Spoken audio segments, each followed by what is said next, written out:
Osjeklo mi se u sjećanje to da smo jednom prilikom putovali s autobusom iz škole gdje mi je tadašnja prijateljica praktički dobacila kako izgledam kao slonica. I podrugljivo pričaju prema meni vidi je kako izgleda.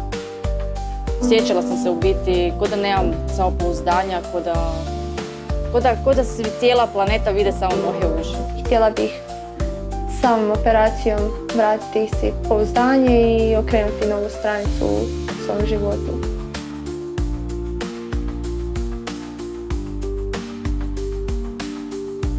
Približava se evo i taj trenutak. Uzbuđena sam. Kako sam se približavala poliklinici, tako uzbuđenje raslo, jačalo. Tu je prisutno.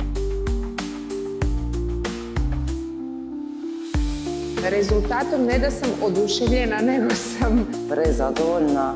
Sama sebi sam dokazala da vrijedi sve pokušati.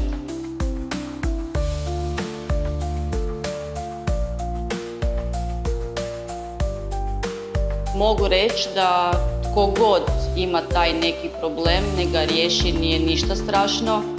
Jer ljudi moji, popravit će vam se cjelokupni život. I što mogu reći sebi i ostalima je da se treba usuditi. Onog trenutka kad se usudimo, otvaraju se vrata za koje nismo ni znali da postoje.